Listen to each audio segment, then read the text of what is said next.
corte normativo que implica la doctrina de la Iglesia de las enseñanzas de Jesús. También están los imperativos, es decir, el modo verbal que da una orden, un mandamiento. Las enseñanzas de Jesús estaban en orden, en modo imperativo. Los evangelios deben ser trasladados al siglo XXI de la misma manera que se trasladan los escritos de Pablo, Pedro, Santiago y todas las demás epístolas. Existen tres elementos importantes para interpretar la palabra de Dios. Uno es el punto de vista del texto, el otro es el lector establece lo que el texto significa y el enfoque en la idea del autor. Un texto solo no trae nada. El texto trae la idea del autor. El autor utiliza el texto como mecanismo para transmitir sus ideas. Cuando se utiliza el texto sin tomar en cuenta lo que el autor quiso decir, con el texto se cae en el error interpretativo. El método más adecuado de interpretar el texto sagrado es el de pensar como lo hizo el autor, identificando lo que el autor quiso transmitir cuando escribió este texto. Para interpretar adecuadamente lo que el autor quiso transmitir, se debe tener en cuenta el significado de las palabras en el tiempo en el que el autor escribió el texto, el contexto, la gramática, la cultura de aquella época. Y de esta manera, entenderlo como los originales lo entendieron para luego traer esta enseñanza para nuestra época. La Biblia se estudia en contexto, es decir, teniendo en cuenta el entorno en el que se ocurre en un encuentro comunicativo, incluyendo lo que precede y sigue a lo que se dice. Debemos siempre preguntarnos lo que el autor quiso decir y transmitir bajo la inspiración del Espíritu Santo, identificando adecuadamente la gramática utilizada. Los pasajes tienen solamente un solo sentido que se pueden aplicar en diferentes situaciones o circunstancias.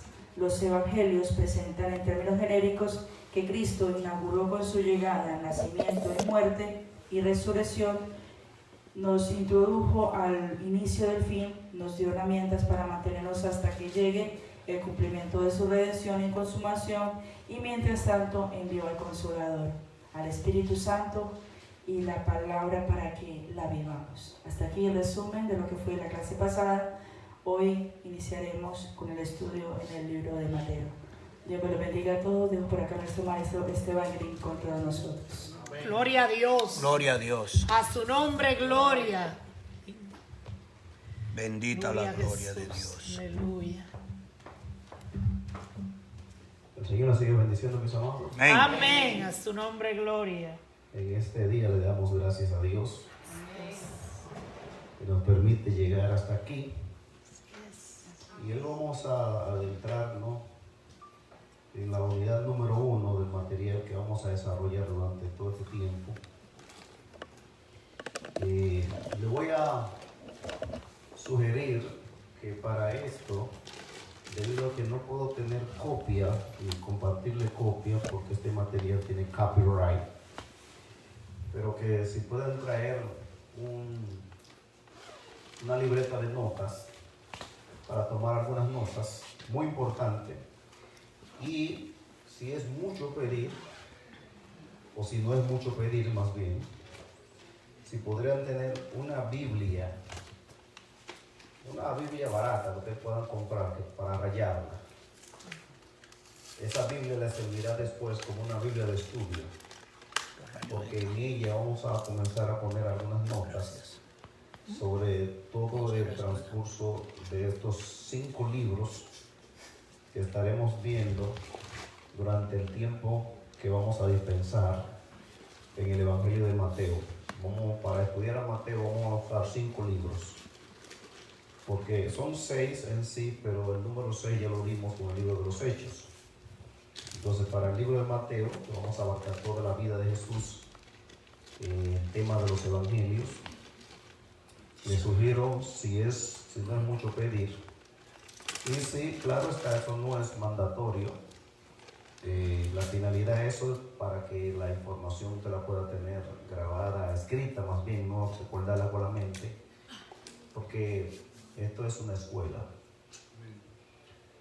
Y como una escuela se debe mantener algún registro de lo que estamos haciendo. O si en dado caso el maestro quiere dar un examen, para ustedes tener donde responder. Claro está, yo no doy examen. Pero ¿cuántos me gustaría.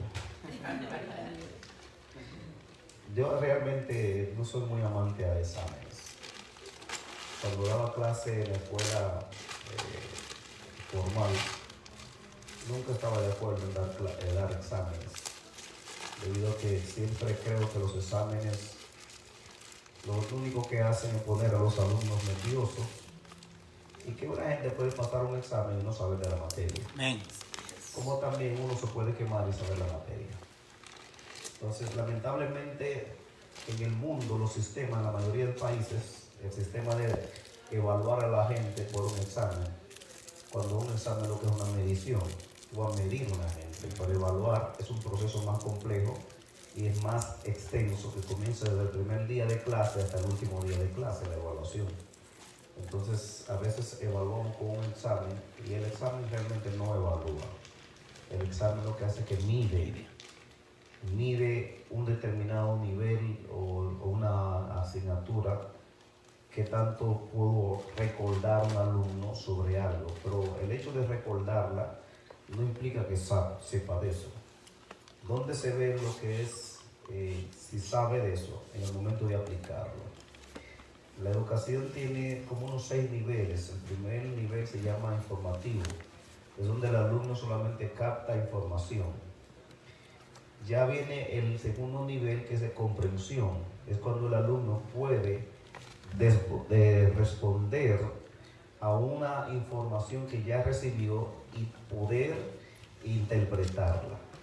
Comprensión, luego viene entendimiento, ya cuando entendimiento ya va a un nivel más extenso, viene el nivel de análisis. Ya cuando un alumno puede analizar algo es porque tiene la capacidad de separar un todo por sus partes y estudiarla por separado. Viene el nivel evaluativo, donde el alumno dice, yo sabía eso, ahora sé tanto. O sea, que son diferentes niveles en el rango, en el ámbito educativo. Y a veces solamente nosotros nos quedamos en el nivel número 1, información. Sabemos muchas cosas, escuchamos, tenemos mucha información, pero no sabemos aplicarla, no sabemos analizarla, no sabemos evaluarla. A veces llegamos hasta el nivel de comprender, pero hasta que un alumno no surge los otros 3 niveles, ya deja de ser un mero receptor de información, ya llega al nivel de producir.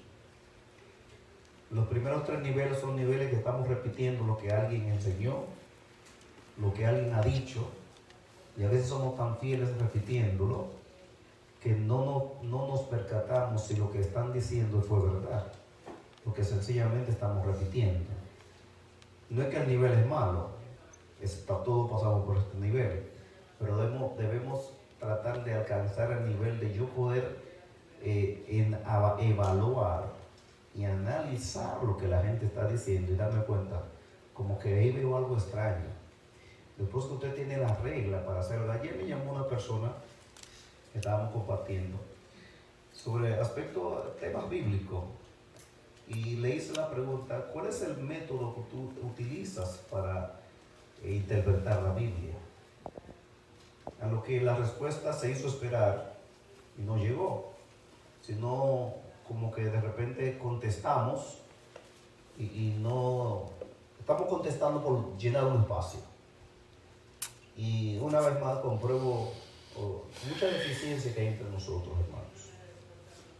Y estoy hablando de una persona que está enseñando la Biblia en un lugar y no me puede decir cuál es el método de interpretación de la Sagrada Escritura. Yo sé que esto es una tarea que para una gente que no está acostumbrado a sentarse 2 y 3 y 4 horas frente a un libro y comenzar a investigar, no es fácil. Y muchos decimos, no tengo tiempo. Yo tampoco tengo tiempo. Si es por tiempo, ninguno tenemos tiempo. Pero uno hace el esfuerzo y saca tiempo del ocupado que uno tiene, si quiere crecer más en esto. Pero entendemos esto y vemos cada vez que veo tanta deficiencia entre nosotros, le digo a Dios que me ayude a poder seguir llenando esta laguna que yo tengo, porque tenemos mucha laguna, queremos llenarla.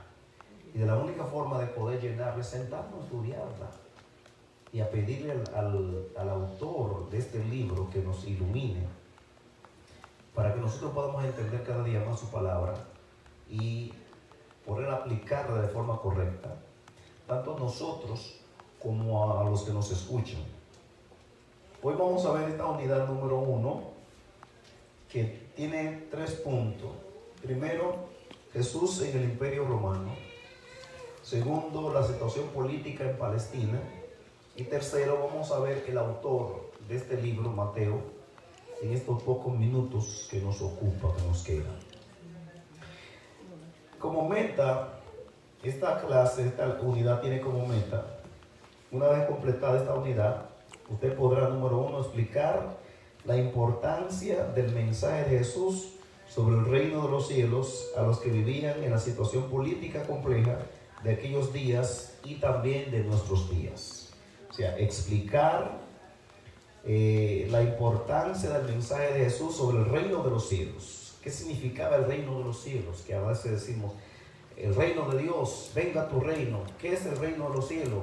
En las parábolas usted va a ver que Jesús dijo, el reino de los cielos es comparado a 10 vírgenes, el reino de los cielos. El reino de los cielos es comparado a una red. Entonces, cuando se entiende el concepto reino de los cielos, usted va a poder interpretar en la parábola de las 10 vírgenes, que muchas veces la predicamos, que 5 insensatas, 5 prudentes, y nos vamos a la iglesia y miramos que la iglesia es insensata y prudente, pero cuando miramos la expresión reino de los cielos, deja mucho que pensar en el momento de interpretar esa parábola. Segundo, nombrar algunos de los de las mayores razones por las que Mateo y Simón el cananista habían sentido un odio profundo entre sí antes de entrar en el reino de los cielos. Y tercero, participar con confianza de la discusión en esta clase. O sea, eso es nuestro propósito en el día de hoy, explicar la importancia del mensaje de Jesús sobre el reino de los cielos a los que vivían en la situación política compleja de su tiempo, como también a nosotros hoy día. Lo otro es ver, nombrar algunas de las mayores razones por las cuales existía un odio entre Mateo y Simón el cananista. Bien, ahí tenemos en pantalla un mapa que nos muestra el Imperio Romano del tiempo de Jesús. El Imperio Romano fue el imperio que más duró. La tierra ha visto 7 grandes imperios. El más antiguo es el Imperio Egipcio. El Imperio Egipcio, como más antiguo, luego le sucedió el Imperio Asirio. No confunda Asiria con Siria, son totalmente diferentes. Los asirios eran sanguinarios.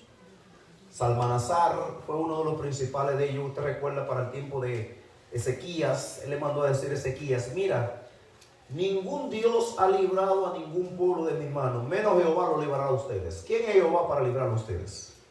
Y minimizó a Jehová. Pero ¿con qué problema es? ¿Con quién él se estaba metiendo? Y mire, fue sencillo. El hijo de Salmanasar, cuando llegó a Siria, lo mató y desapareció. Porque ese nombre era un título que significaba ¿quién como yo? Como Dios. Y él refiriéndose a él. Él era como un Dios. Los asirios eran sanguinarios. Los asirios tenían una política de conquista bien extraña. Cuando yo conquistaba una nación, por ejemplo, figúrense que ustedes son una nación. Cuando yo lo conquistaba, se lo llevaba a todos ustedes, pero no lo ubicaba en el mismo lugar. Mandaba a uno por acá al norte, el otro por el sur, y los separaba, de modo que ustedes no se puedan juntar para hacerle guerra a él. Y ese lugar que dejaba vacío, buscaba gente de otro lugar y lo poblaba, de diferentes lugares y lo poblaba. Así nace Samaria, los samaritanos. Cuando Salmanasar, los asirios entraron a la parte norte en el año 722 a.C. Cuando tomaron a Samaria, llevaron a todos los israelitas, las 10 tribus del norte, se la llevaron toda al imperio asirio, la regaron por todo el imperio Y buscaron gente de Java, de Cuta, de Babilonia, de todos los lugares y lo mandaron allá. Y comenzaron unos leones a salir a comerse la gente. Entonces mandó a pedir un sacerdote para que le enseñe cuáles son las leyes del Dios de la tierra. Y de esa mezcla de gente extraña y unos pocos judíos que quedaron, nacieron los samaritanos.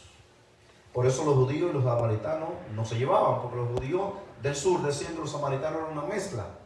Ellos no entraban por Samaria, para nada, porque decían que son de la tierra santa. Entonces, ahí nacen los samaritanos. Esa era la política de los asirios. Luego del imperio asirio vino el imperio babilónico, el imperio babilónico con Nabucodonosor, que era la cabeza de oro de la estatua de Daniel. Luego del imperio babilónico surge el imperio medo y persa, que es el pecho y los brazos de plata de la estatua que de Nabucodonosor tiene el sueño. Luego de los medos y los persas vienen los griegos con Alejandro Magno, el vientre y los muslos de bronce. A los griegos le llamamos soldados de bronce. Y luego de los griegos vinieron los romanos, como en el año 37 aproximadamente, hasta el 500 y pico de la era cristiana. Ese fue el imperio donde los romanos se caracterizaron por construir calles, comunicar, y de ahí viene la frase, cualquier camino conduce a Roma. Porque los romanos, la ingeniería de construcción fueron ellos que la iniciaron. Y la ingeniería de construcción básicamente eran los militares que la llevaban, construyendo puentes y calles, pavimentando calles para llegar a los lugares para conquistarlo. Roma comunicó a todo su imperio. Toda esa parte que está marcada ocupaba los 3 continentes. Por ejemplo, donde está España, era el continente europeo como Italia y Europa. Aquí abajo al sur vemos África, y ya por donde está Tracia, Bitinia, Asia Menor, ese era el continente asiático. O sea, el imperio que más terreno ocupó fue el imperio romano, y que más tiempos duró. En el 300 y algo después de Cristo se cae el imperio en la parte este, y la parte oeste duró un poco más, que hasta el 500 y algo de la era cristiana. Fue el imperio que más duró, y que hasta la fecha, quiero que usted sepa que el imperio romano tiene su hegemonía en todas las naciones del mundo a través de una iglesia. Nadie lo tumbó. A través de la iglesia católica. El imperio romano tiene sus tentáculos en el mundo entero. O sea, de ahí, de ese séptimo, sale el octavo, la cabeza pequeña, el cuerno pequeño de Daniel, que de ahí sale de la actualidad el anticristo. De ese imperio, de la herida mortal de la bestia que va a resurgir, vuelve a resurgir el imperio romano, pero de otra forma. Y no vamos a entrar en ese asunto de profecía, pero de ahí de ese imperio surgen todas esas cosas. Y para el tiempo de Jesús era el imperio dominante, era el imperio que controlaba. Para entender bien la vida de Jesús es necesario saber algo del país donde él vivía y qué pasaba allá. Cuando usted observa ahí, todo es el terreno ocupado por el imperio romano, que abarcó los 3 continentes del antiguo mundo. El viejo mundo, continente europeo, continente asiático, continente africano. Para entonces América no se había descubierto, porque estamos hablando del año 37 antes de Cristo, es cuando comienza el imperio romano. Y América se descubre en el 1492 después de Cristo. O sea que todavía el continente americano no había sido descubierto para entonces. Por eso en ese mapa que ustedes están viendo ahí, en una esquinita, si ustedes miran allá a la derecha, encontramos a Judea, Jerusalén. Ahí en ese pedacito del continente del imperio romano fue donde Jesús se desarrolla. Ahí encontramos Palestina, en esa parte. Gloria al nombre del Señor. Por ende, Palestina estaba controlada por Roma.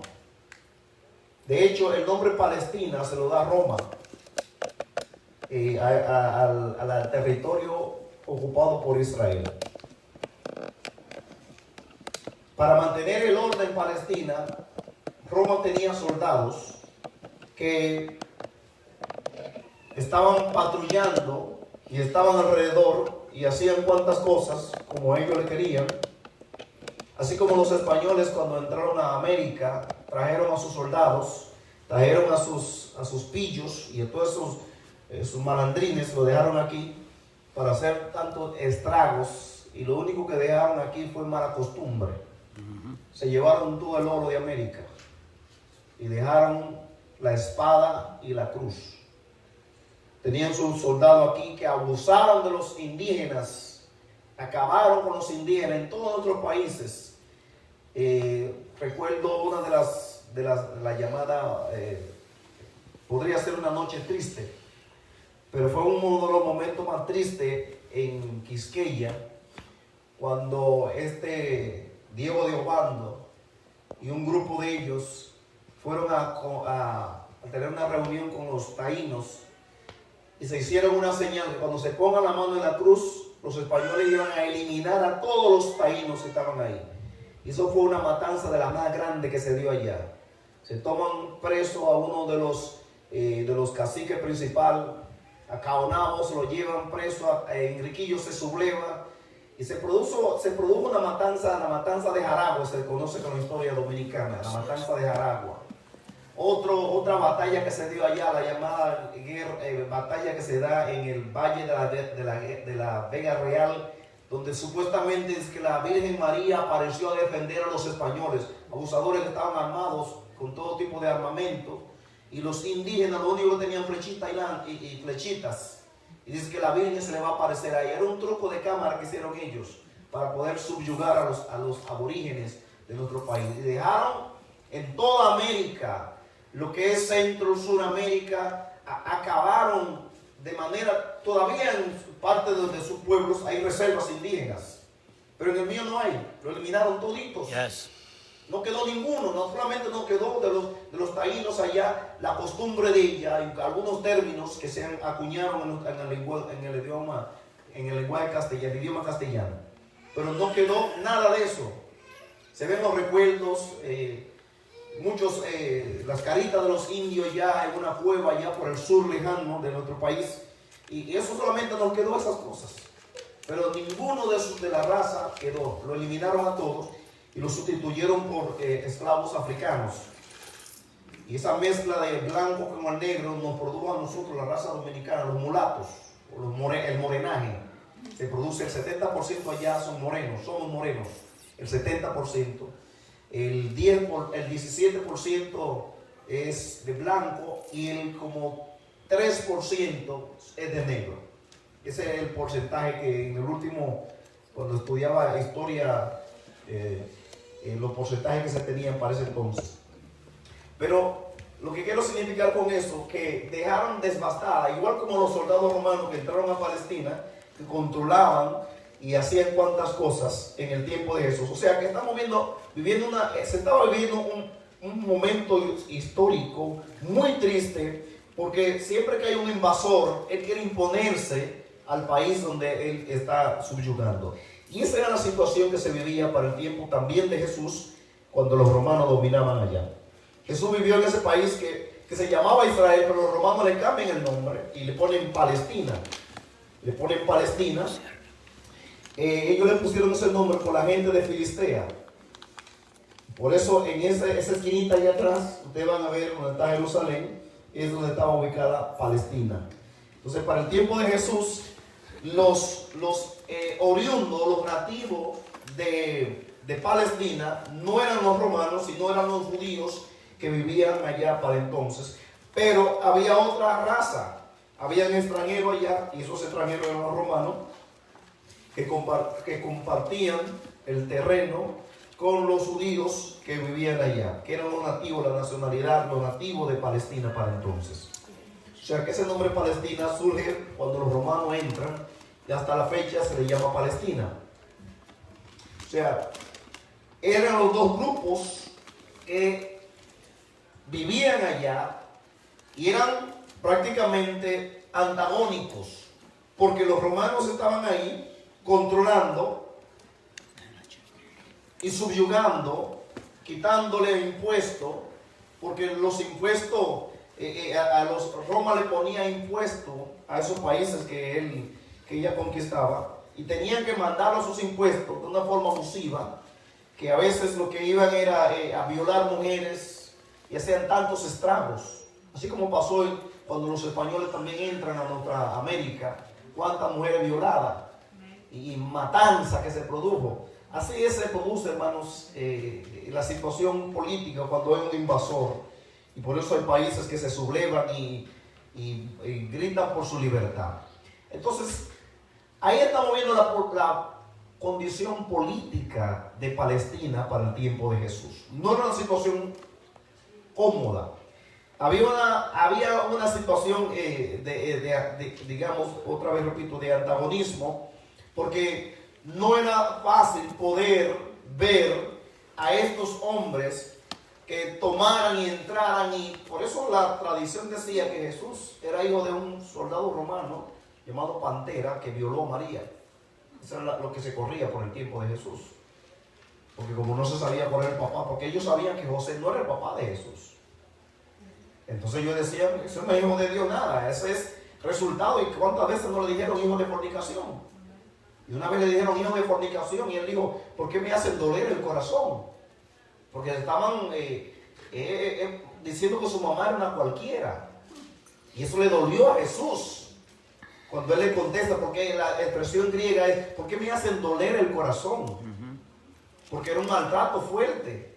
Y ellos decían que Jesús era hijo de un soldado romano llamado Pantera, que viola a María. Por eso era una situación, políticamente hablando, no era tan favorable. No era tan favorable. Entonces, los romanos, para llegar a Palestina, tenían que atravesar todo lo que era el mar Mediterráneo hasta llegar acá. Usted ve Roma, la botica que está ahí. No tengo un puntero, pero si usted ve a Galia, ¿verdad? Venga hacia abajo, ahí tenemos la bota. Desde ahí ellos se conducían a través de esa parte gris, es el mar Mediterráneo. La palabra Mediterráneo significa significa medio, y terra es tierra, o sea, agua entre tierra. Si usted mira aquí en la parte blanca, todo es tierra. Europa, África, Asia, y en ese medio, en el gris, tenemos al Mediterráneo. Tenían que atravesar el Mediterráneo para poder llegar hasta Palestina. Y se cree que había una distancia como de unos 2.500 kilómetros que los romanos tenían que atravesar en línea recta, desde la bota de Italia hasta llegar a Judea. Era un trayecto bien extenso, donde ellos iban allá a buscar, a llevarse del país, porque eran los señores feudales, eran los dueños de la tierra, eran los dueños del imperio. Ellos, también los romanos, eran gran constructores. Ellos construían calle, pero ahí, por ejemplo, en esa parte no, como era agua, se iban por barco, pero por tierra ellos construían y hacían pavimentación para poder llegar a los lugares. Algo que hicieron, sí, que comunicaron al mundo. Hicieron carretera, y la ingeniería de la construcción eran de militares. Luego que pasa a los civiles es cuando suena la palabra ingeniería civil. De ahí viene la palabra ingeniería civil, porque los militares dejaron ya de construir y encargaron a los civiles, y de ahí en adelante se llamó ingeniería civil. Y en otras universidades así que se le llama ingeniería civil. Es el ingeniero de la construcción que construye y hace planos junto con el arquitecto. Pero eran los soldados que construían, que hacían pavimentación y que hacían todas esas cosas. De manera que ellos construyeron vías pavimentadas, derechas y sin curvas. Ellos eran expertos. Algunos gente que van a Europa dicen que muchas de las vías ya no tienen tanta curva, por eso se camina a gran velocidad. Porque ellos algo tenían, que construían calles rectas, porque las muchas curvas, usted sabe lo peligroso de las curvas. ellos construían calles rectas en los lugares donde ellos trataban de llegar para conquistar. Estamos viendo que esa era la condición que se vivía en tiempo de Jesús. Ellos adoquinaban o pavimentaban con roca para poder tener el camino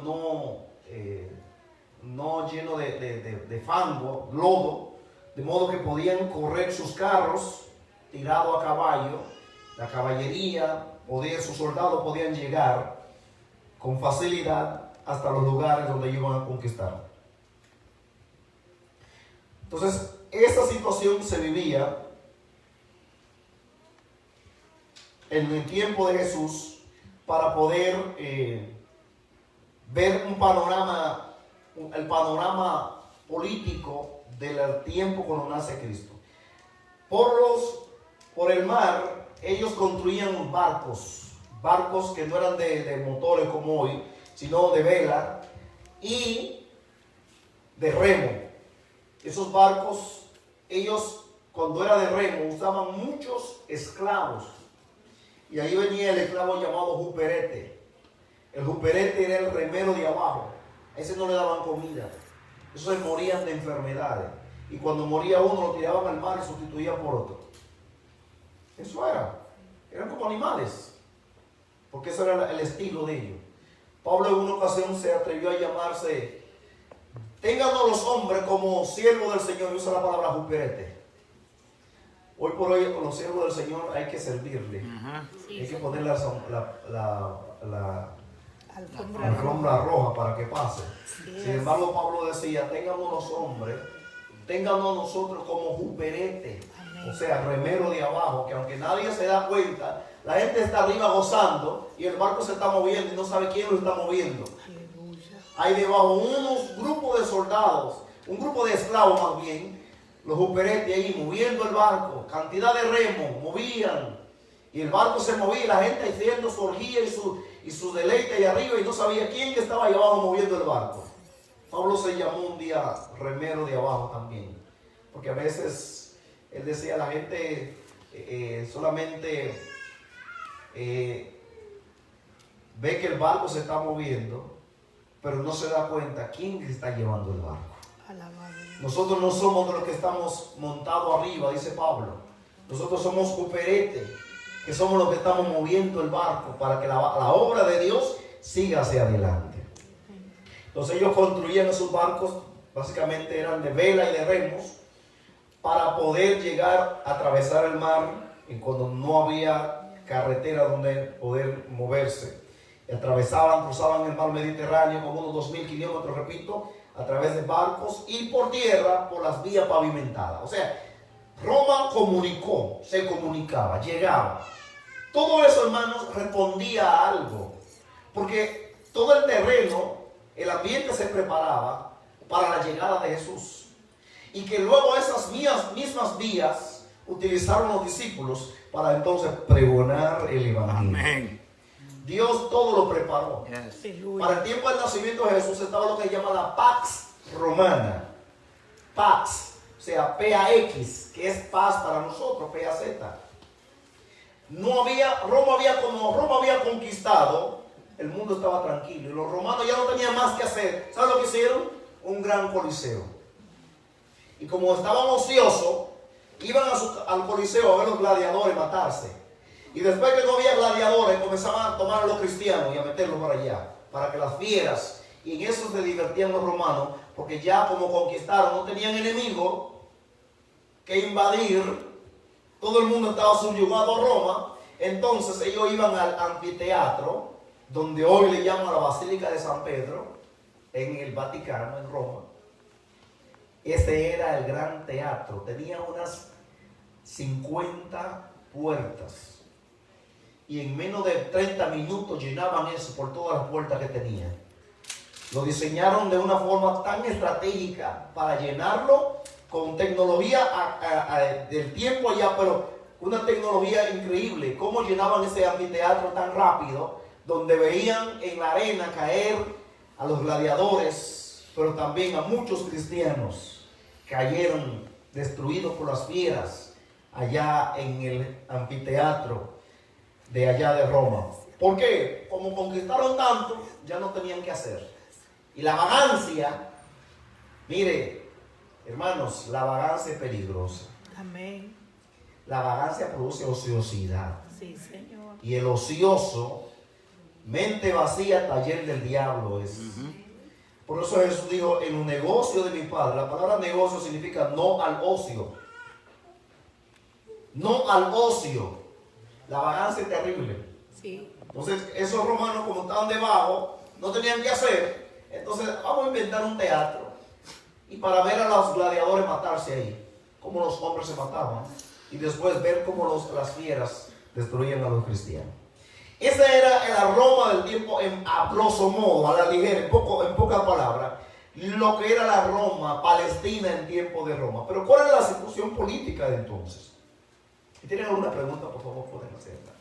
Esto es un aspecto histórico, pero si algo dije que ustedes pueden recapitular, porque yo voy a recapitular también, porque no voy a dar esto por darlo, yo quiero saber. Perdón, cuando usted se refiere que las carreteras estaban ya anunciando cómo los discípulos se iban a mover. Pues entonces, primero ellos no podían moverse libremente por esa carretera. Bueno, hasta Roma prepara la infraestructura, la base. Sí. Y luego, cuando el cristianismo comenzó, tenían libertad. Tenía libertad. Pablo se movía por todos los lugares. ¿Y por qué ruta usaba Pablo? La misma ruta que usaban los romanos para conquistar. Porque para ese tiempo había paz. Caminos reales. ¿Cuándo surgen los problemas? Cuando entra uno de los emperadores romanos, el loco llamado Nerón, le llamaban que era el loco. Cuando se iniciaron la persecución romana fue ya después de la muerte de Cristo. Ya entonces el cristianismo comenzó a ser perseguido de una forma más despiadada, porque aún de una forma pasiva eran perseguidos. A Pablo lo golpearon y básicamente Pablo en su viaje misionero sufrió más de su gente que de los extranjeros. Básicamente eran los judíos que le hacían la turba a Pablo. Pero luego en el Imperio Romano, cuando entraron sus emperadores como Nerón, Calígula, Domiciano, Diocleciano, Trajano, ellos despertaron eran 10 de ellos, despertaron una carnicería contra los cristianos. Y ya ahí la cosa fue peor, que el mismo Pablo le cortaron la cabeza. A Pedro lo crucifican cabeza para abajo y los discípulos fueron cruelmente asesinados, pero ya fue un tiempito después. Porque Pablo, utilizando la vía de comunicación, llenó todo el Imperio Romano del Evangelio. En cada provincia, en cada lugar, había una iglesia plantada. Y esa iglesia ya plantada fue la que sufrió los embates de los emperadores romanos. Entonces el imperio lo que tenía era miedo por el crecimiento del cristianismo, a que ellos lo dominaran a ellos. Eso es lo que pasó en Egipto también. Que el faraón que llegó allá dijo, esta gente está creciendo mucho, no vaya a ser que se levanten contra nosotros, vamos a esclavizarlo. Porque hermano, el diablo no tiene miedo al avance de la iglesia. Sí, amén. Y él ha tratado, mire, el diablo trató durante la persecución romana de eliminar el cristianismo. Pero se dio cuenta que cuando mataba a uno, se levantaban 10. ¿Sabe lo que él dijo? Bueno, no me resulta así. Vamos a usar otra estrategia. Y fue cuando usó la estrategia de, si tú no puedes con tu enemigo, únetele. Sí. Y es cuando en el año 313 sale Constantino, el emperador romano, que se hizo llamar cristiano, entre comillas, que de cristiano no tenía ni la C. Se dice, la historia dice que cuando Constantino murió, le fueron a echar agua bendita y echándole el agua bendita, su cuerpo comenzó a podrir ahí mismo. Según la historia dice. Entonces, él tuvo un sueño y vio una cruz.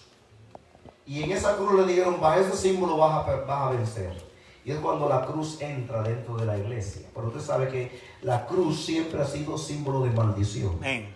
Por eso nosotros cuando cantamos el himno del Monte Calvario, se diseña, se compone diciendo, en el Monte Calvario había una cruz, emblema de afrenta y Dolor. Y entonces el himnólogo dice, más yo amo esa cruz. Es una contradicción. ¿Cómo yo voy a amar una cruz que es símbolo de afrenta y dolor? Por eso yo digo, más yo amo a Jesús, quien murió en esa cruz, para salvar al más vil pecador. O yo siempre amaré no a la cruz, sino a Jesús. Entonces entra la cruz dentro, inclusive ya las iglesias en su campanario comienzan a poner la cruz porque Constantino tuvo el sueño de ver una cruz en el cielo. Es lo que vino a hacer. Sin embargo,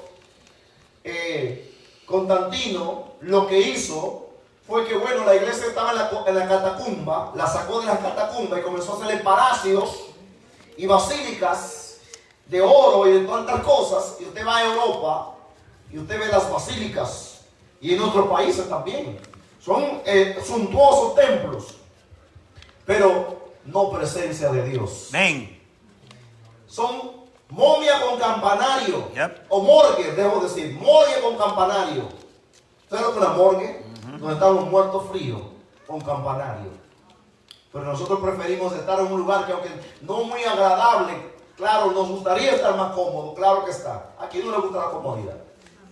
Pero preferimos mejor estar ahí, pero que la presencia de Dios esté en medio de nosotros. Y no es conformismo. No es conformismo.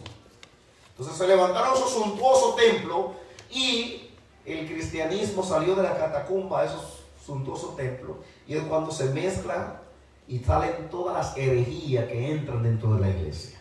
Eso hizo Satanás con tal de, como no pudo destruir a los cristianos matándolo, entonces camuflajeó el imperio romano. Y ahora el imperio romano, de ser pagano completamente, idolátrico, que recogió toda la idolatría de Babilonia y la puso en Roma, ahora se convierte en cristiano. Y comienzan a cambiarle los nombres a los ídolos de Babilonia y le ponen nombre a Semiramis y Tamuz, que en el imperio romano era Venus y Cupido, le ponen María y Jesús. Y comienzan a cambiar. No quiero entrar en esa historia, pero eso es en cuanto a la religión romana. Entonces, esa es la situación que se vivía para entonces. Recuerden, de Roma hasta Palestina eran unos 2.500 kilómetros para poder atravesar a través del mar Mediterráneo, que la palabra Mediterráneo significa medio y tierra, o sea, en medio de la tierra, el agua en medio de tierra, atravesada. Ahora, la situación política palestina, los judíos, los nativos, ahí solo un partido político llamado los cananistas, que en griego era celote, era el mismo término. Cananista, celote. Dentro de ellos había uno llamado Simón, y que dentro de los discípulos se le hace llamar Simón el cananista, que en el término griego era Simón el celote. Simón el celote, como odiaba tanto a los romanos, él tenía su grupo que se oponía. Pero lo interesante aquí, hermanos, cómo el reino de Dios une a los enemigos. Así es. Esa es la situación política del tiempo del nacimiento de Jesús. Los judíos, su deseo era que los romanos salgan de allá. Y cuando usted ve, de repente, cuando Cristo escoge a sus 12 discípulos, usted ve que Judas vende a Jesús, y uno se pregunta, ¿por qué Judas lo vendió? Y una de las razones por la cual Judas vende a Jesús es porque ellos tenían la esperanza de que el Mesías lo iba a liberar del yugo de los romanos. Y al ver a Cristo haciendo, este es el hombre. Pero de repente, cuando se dieron cuenta, Cristo hasta anuncia su muerte y no hay esperanza de restauración. Entonces Judas dice, ese no nos va a servir para nada, lo voy a vender yo. Y por eso Judas vende a Jesús. Entonces Jesús muere y resucita, y todavía los discípulos, que todavía su mentalidad estaba en una liberación del yugo romano, le preguntaron a Jesús en el libro de los Hechos. ¿Usted recuerda la pregunta que le dicen? Le hacen ellos a Jesús, ¿cuándo restaurará el reino? La respuesta de Jesús le dijo, a ustedes no les toca las sazones ni las cosas que están en la potestad de Dios, pero algo le interesa a ustedes: recibiréis poder cuando haya venido sobre vosotros el Espíritu Santo, y me seréis testigo en Jerusalén, en toda Judea, en Samaria y hasta lo último de la tierra. Eso es lo que le compete a ustedes saber ahora.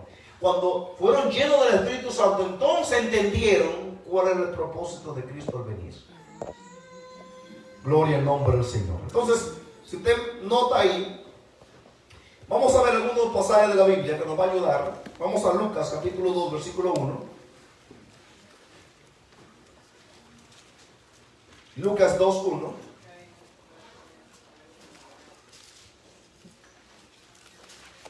Gloria a Dios.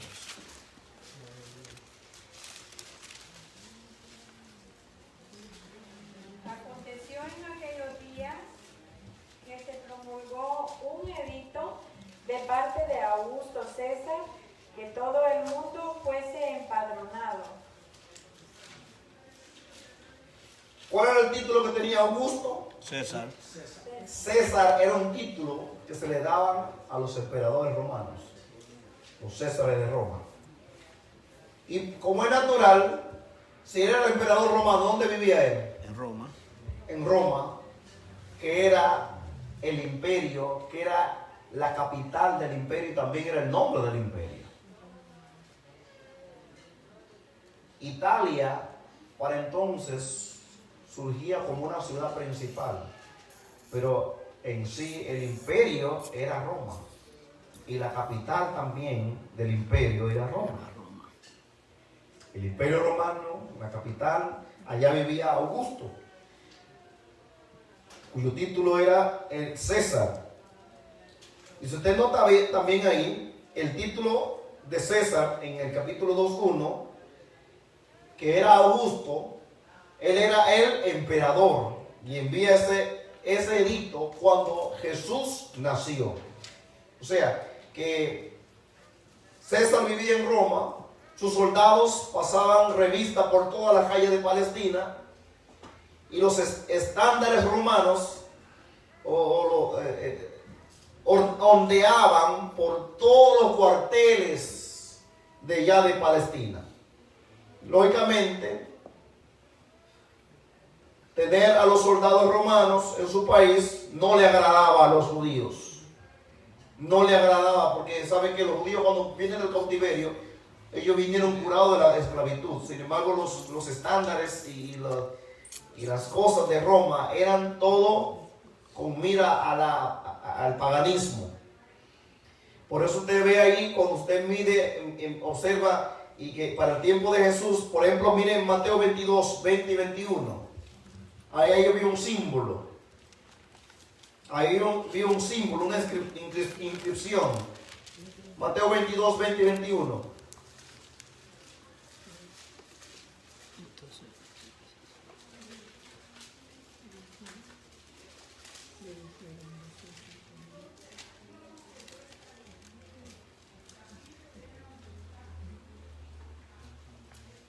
Ahí lo tiene. Adelante. Entonces les dijo, ¿de quién es esta imagen y la inscripción? Le dijeron, de César. Y les dijo, dad pues a César lo que es del César y a Dios lo que es de Dios. Mire, en las monedas estaba la inscripción del César. Y para los judíos eso era odioso para ellos. Era molestoso para ellos. No les simpatizaba. Y como no les simpatizaba eso, pero tampoco les simpatizaba mucho a Cristo. Y pusieron a Cristo en una trampa y dijeron, ahora lo vamos a agarrar. Y le llevaron una... ¿Es digno darle impuesto al César? Y ahí ellos dijeron, lo tenemos una disyuntiva, una posición donde usted no tiene escapatoria. No tiene que escoger. Si dice que no, lo vamos a declarar y denunciar con los romanos.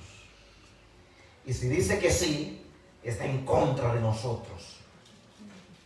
Qué malicia. Ahí lo vamos a agarrar. Una de las dos va a decir. Pero, hermanos, ¿con quién ellos estaban enfrentando? Con el autor de la vida. Yes. Dame la moneda. ¿De quién es la inscripción? Del César. Se la devuelve. Dale a Dios lo que es de Dios y a César lo que es del César. ¿Y?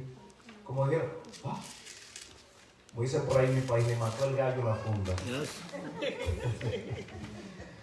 Le mató el gallo en la funda. Lo mismo con las mujeres que descubrieron en el adulterio.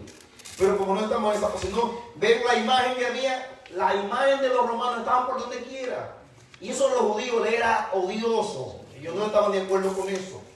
Tenían la imagen de quién tenía la imagen, la moneda. Del César.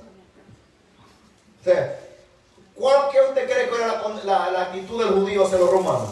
¿De alegría? No, ¿De qué? de odio. Era un odio rampante, hermano. Era un odio.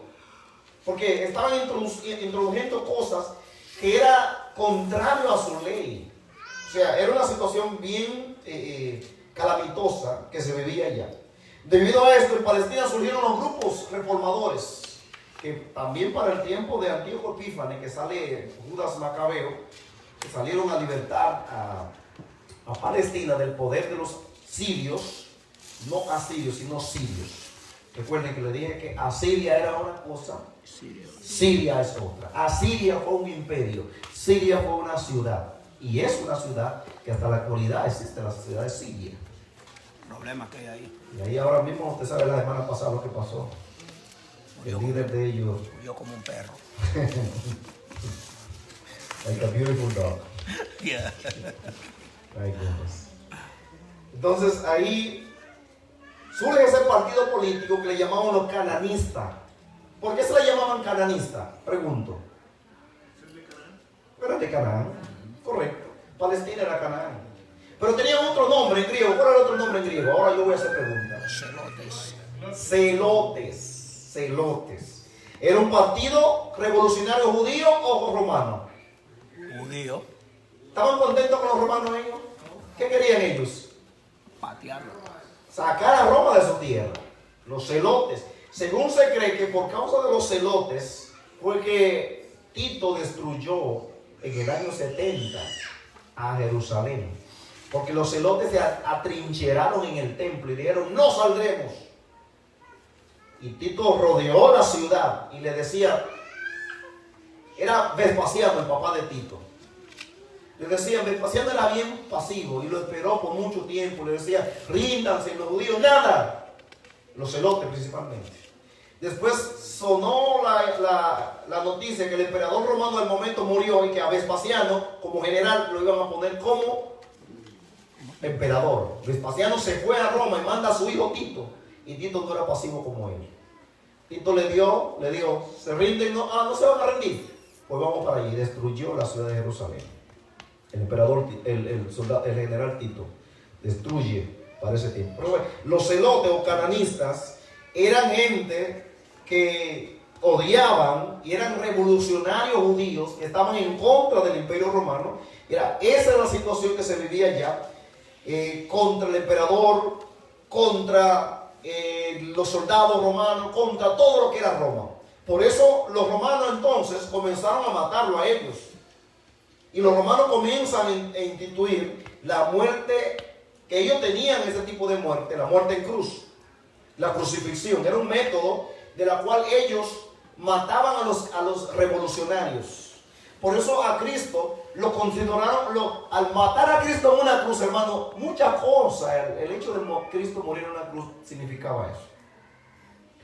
Lo tildaron como un revolucionario, y como un revolucionario cananista, como un celote. Entonces los romanos tenían ese tipo de muerte. Ellos tenían la cruz tipo T mayúscula y la cruz tipo T minúscula. La T mayúscula se la daban a los reos que no eran tan malos. Y el reo solamente llevaba la parte de arriba. Esta parte, que formaba la T, llevaba el reo romano. Solamente esta parte, la horizontal. La vertical no la llevaba, los soldados llevaban la vertical. Pero cuando el reo era malo, le daba una cruz minúscula. Y el reo tenía que cargarla entera. Ustedes saben a cuál le dieron a Cristo. No fue la T mayúscula, fue la T minúscula. O sea que Cristo se hizo criminal por tu culpa y por la mía, hermanos. Él cargó la cruz entera. Por eso cayó en el camino. Y tuvieron que llamarle al cirineo que le ayude. Esa la gente quiere espiritualizar eso. No espiritualice eso. Si te estaba cansado. Amén. Era golpe, desde las 6 de la mañana golpeándolo. Y cuando a las 9 lo llevaron al Calvario, él andaba con toda esa cruz y rodó con ella. Rodó con ella, porque bastante golpe. Y había perdido bastante sangre ya.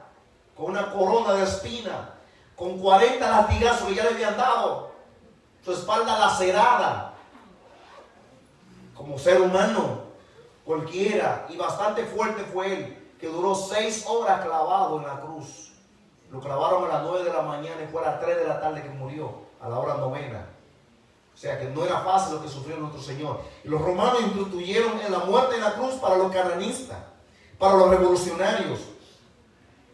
Ellos intentaron hacer revolución, pero fracasaron. Cuando ellos fracasaban su revolución oculta, los cananistas siguieron operando en Palestina por mucho tiempo. Porque su intenso odio lo llevaba a esto, porque querían ver a su país liberado. Y entonces de esto, dentro de los judíos, habían los grupos que simpatizaban por los romanos. Y dentro de ellos estaban los llamados publicanos. Pero imagínense un publicano se hubiese encontrado en un derén, en una calle sin salida, con un cananista. Ahí, ¿Qué usted piensa lo que podía pasar ahí? Sangre, feo. ¿Ah? ¿Quién eran los publicanos? ¿Quién eran los publicanos? Que recolectaban los impuestos. Judíos que colectaban el impuesto para Roma. Y que ese impuesto, los romanos le decían, por ejemplo, dame tanto de tal comunidad, dame tanto. Pero el judío tenía que buscar lo de él. Y él pedía más. Y de ahí se hacían ricos. ¿Usted recuerda la historia de Saqueo? Yep. Y no era rico trabajando, era robando. Porque a Saqueo, cuando se arrepiente, le dice: Señor, como la ley establecía, la ley levítica, a lo que yo le... Y si a alguien, no, mira, no, ese sí, no lo tome como un condicional de tercer grado, un condicional de primer grado. ¿Cómo? El condicional de primer grado es: ya que le he robado a muchos, le devuelvo 4 veces. Yep. No es así. Porque a veces nosotros leemos eso. Si alguien es robado, creemos que es un condicional de tercer grado. No. Saqueo utiliza un condicional de primer grado ahí. Que el condicional de primer grado no se traduce si es, sino ya que es. Ya que, por ejemplo, cuando usted lee la Biblia, si hay alguna consolación en Cristo, eso no es un condicional de tercer grado. Es ya que hay una consolación en Cristo. También cuando dice Romanos capítulo 8, si habéis resucitado con Cristo, creo que ahí, no, es en Filipenses. Filipenses 3. En Romanos 8, ¿cómo dice Romanos 8.1? De modo que Bueno, hay un condicional. ninguna condenación hay para los que están en Cristo Jesús. Los que no andan conforme a la carne, sino, y si usted sigue leyendo ahí, hay un condición sí, que lo que implica que es ya que habemos logrado eso. O sea, Saqueo no está diciendo por si acaso, él está diciendo ya que lo he hecho, le devuelvo 4 veces. Los publicanos eran odiados por los ciudadanos, por sus compatriotas, porque los publicanos estaban a favor de Roma y estaban en contra de su propio país, de su propia tierra, de su propia gente. Por eso había ese odio entre a los cobradores de impuestos. Los publicanos los consideraban pecadores de los más grandes, pecadores de 7 suelas les consideraban a ellos. Por eso usted recuerda cuando Jesús presenta al publicano y al fariseo, que los dos van al templo, y el fariseo comienza a decirle en su oración: yo diezmo, ayuno 2 veces a la semana, diezmo de todo. Y el publicano subió y decía: Señor, yo no soy digno de estar aquí, ten piedad de mí que soy pecador, sé propicio a mí que soy pecador. Se golpeaba. Jesús preguntó: ¿cuál de los dos soy yo justificado? Y como la respuesta no se hizo esperar, ese era el publicano, porque el fariseo se consideraba bueno, pero el publicano decía: yo soy malo, ten piedad de mí. Por eso los judíos odiaban a los publicanos. ¿Por qué? Lo odiaban, lo consideraban como traidores a la patria. robaban para llenar el fisco de Roma. Gloria al nombre de Jesús.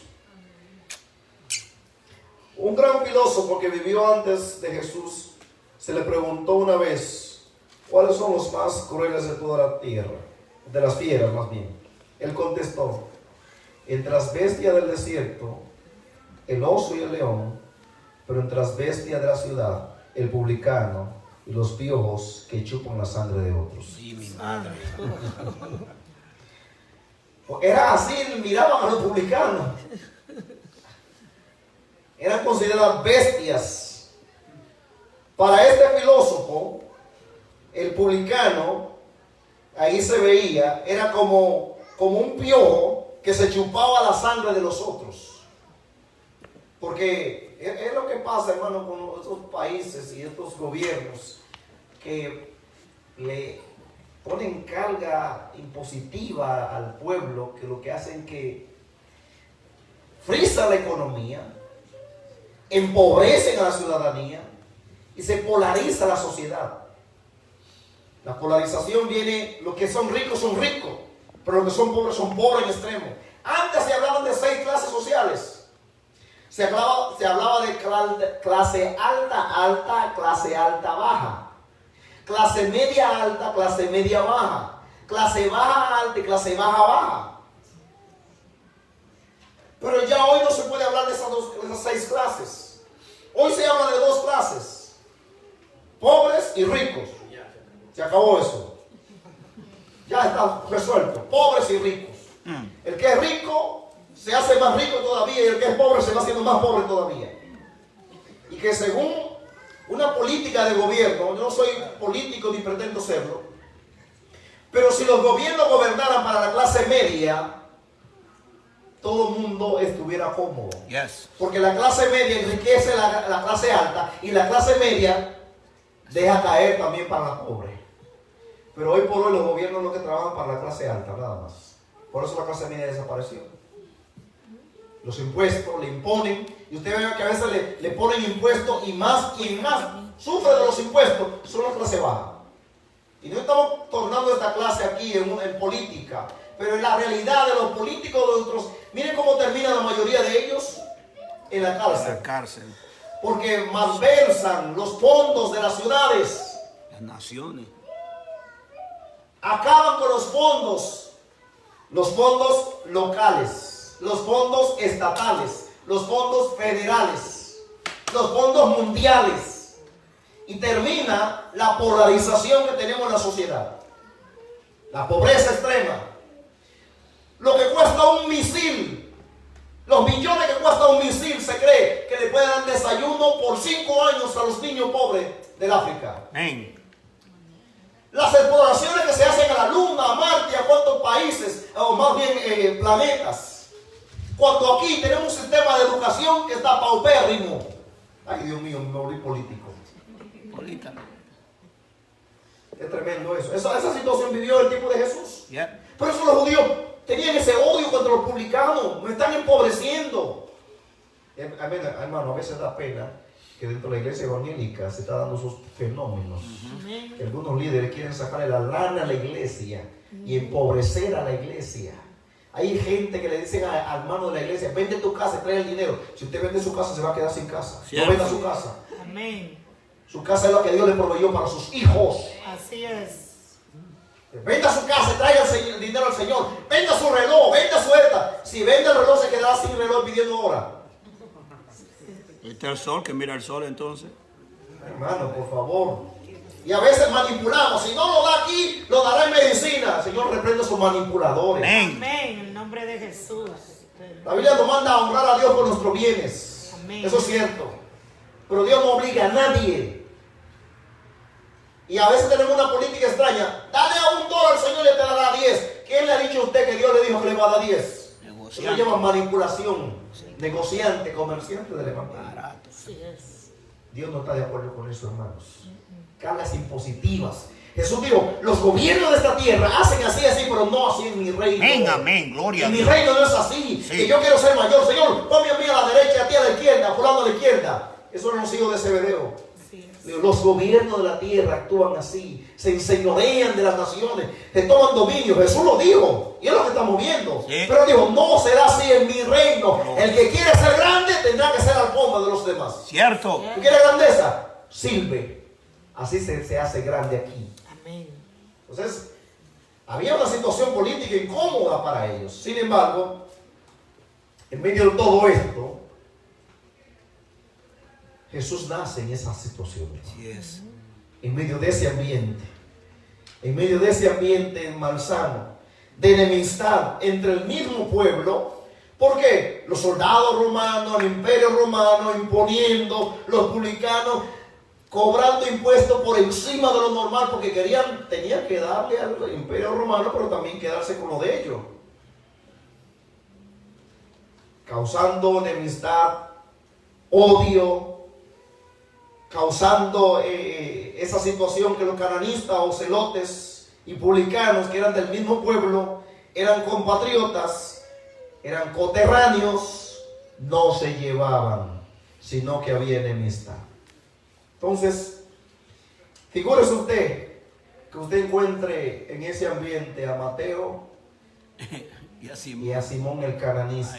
Esos dos hombres, usted entre en medio de los dos para poner la paz. ¿Qué situación más fuerte sería? Simón el cananista con una espada en la mano y Mateo con una bolsa llena de plata. Y usted en el medio para poner la paz entre esos dos hombres. Vamos a ver qué dice Mateo capítulo 10, versículo 2 al 4. Ahí pasa algo interesante. Y es el autor de este libro, hermano, que era Leví o Mateo el publicano, que está escribiendo todo esto. 10, 2 al 4, ¿no? 10 del 2 al 4. Los nombres de los 12 apóstoles son estos. Primero Simón, llamado Pedro, y Andrés su hermano, Jacobo, hijo de Zebedeo, y Juan su hermano. Hablaban en pareja, ahí están en pareja, ¿eh? ¿Qué más? Felipe, Bartolomé, Felipe y Bartolomé, parejita. Tomás, Mateo el publicano, Tomás y Mateo. Jacobo, hijo de Alfeo, Ajá. Lebeo, por sobrenombre Tadeo, Simón el cananista, Ahí está el otro hombre. y Judas Iscariote, Ese anda solo. el que también le entregó. Ahí está. Se le llamó apóstoles. Dentro de ellos estaba. Oiga, ¿quién estaban? Mateo el publicano. Y Simón el cananista. Qué tremendo, hermanos. ¿Qué lección nos da esto? Dentro de los seguidores de Jesús tenemos a un publicano y a un cananista. ¿Qué era un publicano? ¿Recuerdan lo que era un publicano? Uno que cobraba impuestos. ¿Y un cananista? ¿Y cuál oficio se le dio aquí en el reino del Señor? Apóstoles, enviado. Por eso, hubo dos apóstoles con el nombre de Simón. Noten ahí que hay dos con el nombre de Simón, pero solo uno de ellos era cananista. ¿Cuál era el que no era cananista? ¿Cuáles eran los Simones de los apóstoles? Pedro, Simón Pedro, también se ha llamado Cefas. Pero el otro Simón se le da el estigma o el título de ¿qué? Cananista. Cananista. ¿Qué otro nombre se le llamaba? Celote. Celote era en el idioma ¿cuál? En el idioma griego se le llamaba celote. Figúrese usted que de repente llegara Simón el cananista a la mesa donde estaba Mateo cobrando los impuestos. Ay. Tenía que haber un soldado romano ahí, no uno, dos o tres, para estar protegiendo esa situación. Sin embargo, qué hermoso, hermano, lo que pasa en el reino de los cielos. Gloria a Dios. Entre la religión, los amigos se hacen enemigos. Sí. Pero en el reino de Dios, los publicanos y los cananistas, los revolucionarios, se hacen amigos.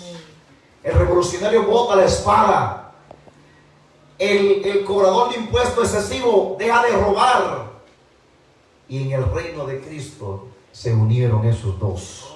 Gloria al nombre del Señor. Gloria a Dios por su reino. Amén.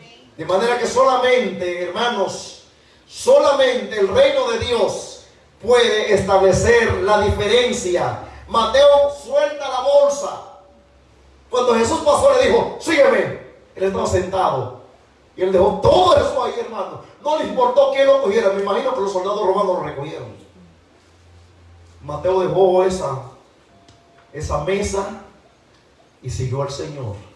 Me imagino que cuando Cristo pasó al lado de Simón el cananista, tenía su grupo, su espada. Cristo, sígueme. Simón soltó la espada y siguió a Jesús. Yes. Y ahora ya no son enemigos, ya no son contrarios, sino hay una fuerza mayor que los une. Mateo 5:44. ¿Cuál es esa fuerza que une a esos dos?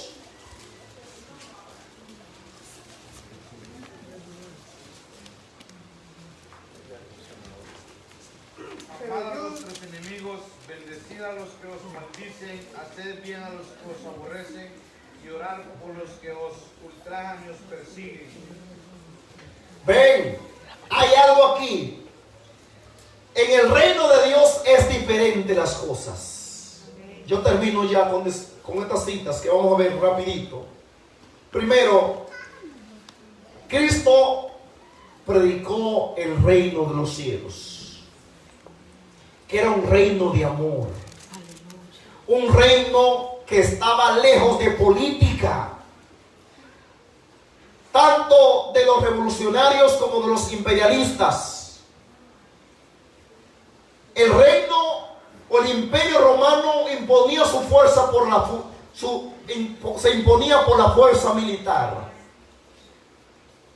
Los cananistas por la violencia. Sin embargo, aquí hay un movimiento que se levanta, un movimiento diferente. Vemos en Lucas 4:18. ¿Qué nos dice Lucas 4:18?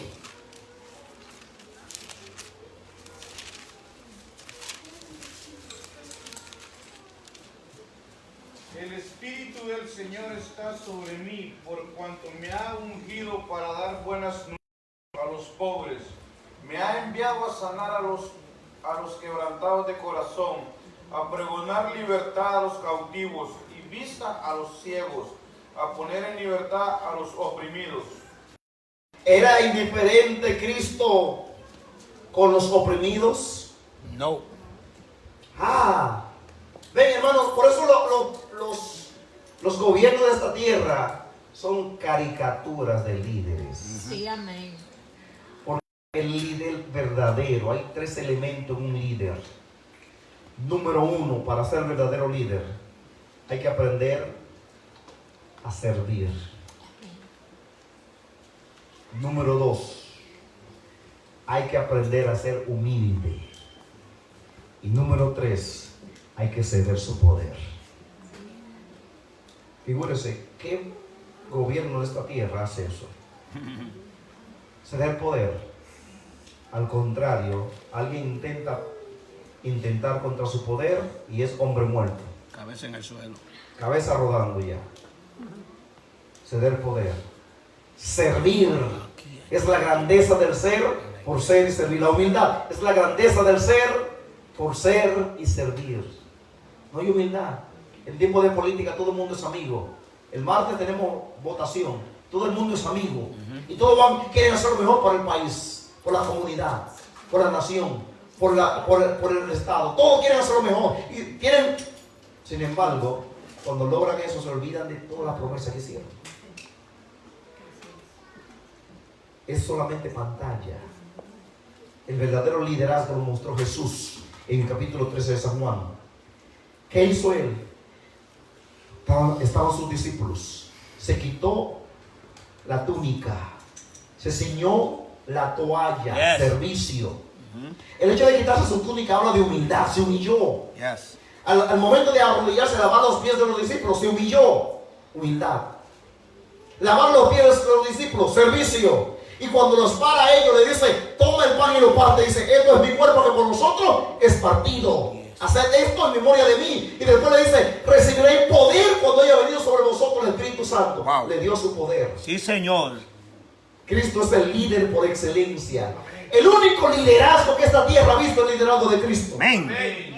Los demás no son líderes, son caricaturas de líderes. Usadores. No me hablen de liderazgo cuando la gente no oprime a la gente. ¿Cristo era indiferente con los oprimidos? No. Vino a libertar.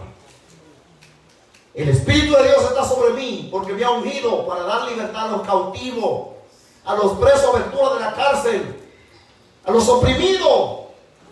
Mire, Cristo vino a poner en libertad a los oprimidos. Sin embargo, los gobiernos de esta tierra no son así. Vamos a Juan 18:36. Cristo propone poner en libertad a los oprimidos, pero lo hará por la violencia. ¿Qué dice San Juan 18:36? Respondió Jesús: mi reino no es de este mundo. Si mi reino fuera de este mundo, mis servidores pelearían para que yo no fuera entregado a los judíos, pero mi reino no es de aquí. Ay, hermano, hágale algo a un gobierno, a un presidente de esta tierra. A ver si no tendrá 100 francotiradores agujereándolo como un guayo usted con las armas. Intente algo contra un presidente que esté caminando por ahí. Intente algo, usted es hombre muerto.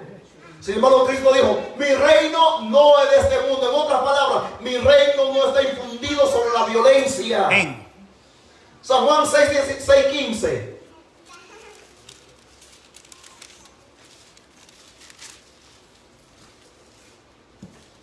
¿Qué pasó ahí? Que a Cristo quisieron ponerlo como rey obligado. San Juan 6:15. Otro me busca Mateo 5:44. Sí. Ajá.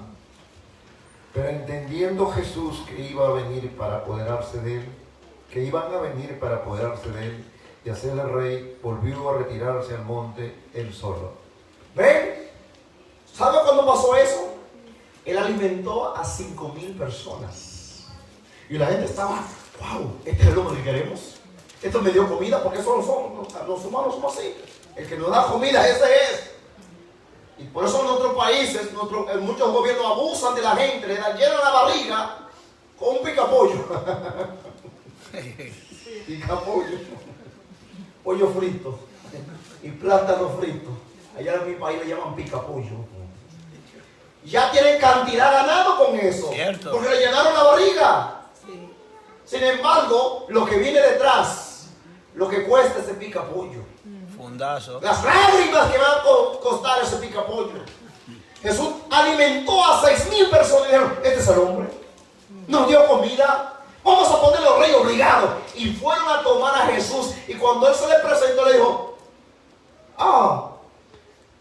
ustedes vienen a mí porque yo le alimenté. Como mi carne, que mi carne es la verdadera comida. Y él lo dejó de esa forma. Y beban mi sangre, que es la verdadera bebida. Y dijeron: que coma su carne, que beba su sangre. Y se alejaron. Cristo usó eso para alejarlo a propósito. Pero no está hablando literal, sino su carne era participar en su sacrificio. Yes. Su muerte, su resurrección. Coman eso. Y mi carne es verdadera comida. Yo soy el pan que descendió del cielo. Y él se alejó porque querían ponerlo rey obligado. ¿Pero por qué? Porque le llenó la barriga. Y así somos los humanos. Y los gobiernos se aprovechan de esa coyuntura y nos llenan la barriga por un momentito, pero nos cobran eso en gran cantidad. Cristo dijo: mi reino no es así. Y Cristo rechazó eso, se alejó de ellos. 5:44. Mateo. Ya lo leímos, ¿verdad? Pero vamos a repetirlo porque con eso termino. Pero yo os digo: amar a vuestros enemigos, bendecir a los que los maldicen, hacer el bien a los que os aborrecen, orar por los que os ultrajan y os persiguen. Ay, hermano. ¿Se establece el reino de los cielos con la violencia o con el amor? Con el amor. Recuerdo la palabra de Napoleón Bonaparte cuando lo llevaron a la isla de Santa Elena desterrado. Él dijo: wow, yo conquisté imperios. Alejandro conquistó imperio. Muchos nos seguían, pero ahora estoy aquí solo, abandonado. esperando la muerte. Pero recuerdo de uno llamado Jesús. Nosotros impusimos imperio bajo la fuerza de la espada, pero Cristo le impuso bajo la fuerza del amor, y hoy son muchos los que se atreven a dar su vida por Él. Pero aquí yo estoy abandonado, solo. ¿Dónde están los que me seguían? El reino de Cristo se establece con amor, hermano. Amén. Por eso la iglesia tenemos que el amor de Dios que nos constriñe. No impongamos nuestra fuerza, es el amor de Dios. Gloria a Dios. Este mundo está falto de amor, el amor de Dios. El reino de los cielos difiere de las ideas de tanto del imperio romano como de los movimientos revolucionarios, entiéndase, de los cananistas como de los de Roma, que imponían sobre la fuerza. El reino de los cielos se impone bajo el amor. Simón y Mateo fueron unidos en amor por medio no del reino, no del imperio romano, ni por la fuerza cananista, sino por el amor del reino de Dios, el reino de los cielos. El tema principal del Evangelio de Mateo es el reino de los cielos. Amén. Y cuando se habla del reino de los cielos, se habla del gobierno de Dios. Por eso en el Padre Nuestro dice: venga tu reino. Es el gobierno de Dios. Sobre esta base está el Evangelio de Mateo. Por eso, entre nuestras lealtades, una de las predominantes, la que debe ser, es ser fiel a ¿quién? ¿A qué reino? Al reino de los cielos. Al reino de los cielos. Buscad primeramente el reino de Dios y su justicia, y las demás cosas os vendrán por añadidura. Amados hermanos, recuerden que en esta mañana nuestro propósito con esta clase era que una vez completada podrán explicar la importancia del mensaje de Jesús sobre el reino de los cielos a los que vivían en la situación política compleja de aquellos tiempos como la de ahora. Ahora, ¿qué usted puede explicar de eso? Del mensaje de Jesús. La importancia del mensaje de Jesús sobre el reino de los cielos. ¿Qué importancia tenía eso en comparación al imperio romano y a la actualidad? Que Cristo predicó un reino de amor y no de política. No política, no, ¿qué más?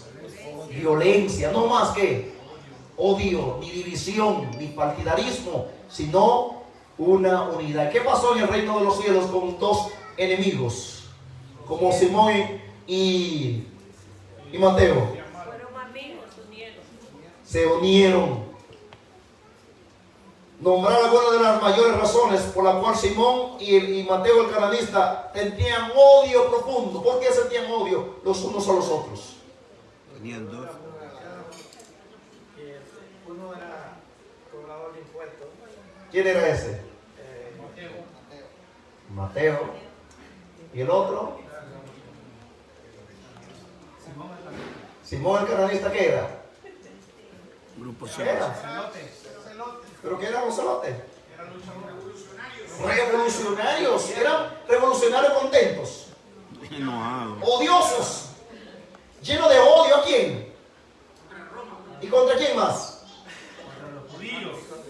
Contra los publicanos. ¿Cómo consideraban un publicano? Una pulga. Era un piojo que se chupaba. Una pulga también chupa. Chupa la sangre. Y así consideraban a estos que robaban para el imperio romano. De manera que, ¿cuál era la distancia desde Roma hasta Palestina? 2500. 200 nada más. 2500. 2500. ¿Qué hacían los romanos para comunicarse con la gente?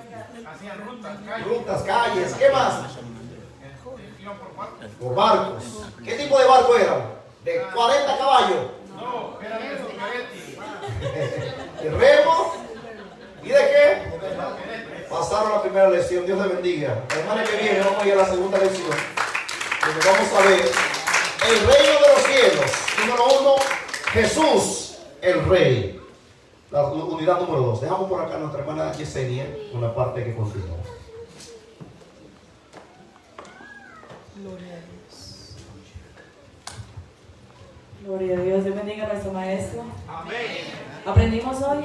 Amén. Gloria a Dios. Ojalá el Señor nos ayude a retener esa información. Gloria a Dios, para poder compartirla con estas personas que no conocen del reino de Dios. A Él sea toda la gloria. Dios bendiga a cada una de nuestras maestras, también de niños, de jóvenes que también están compartiendo la palabra del Señor, ayudando a crecer a cada uno de sus grupos estudiantiles en la palabra del Señor. Resumen de asistencia.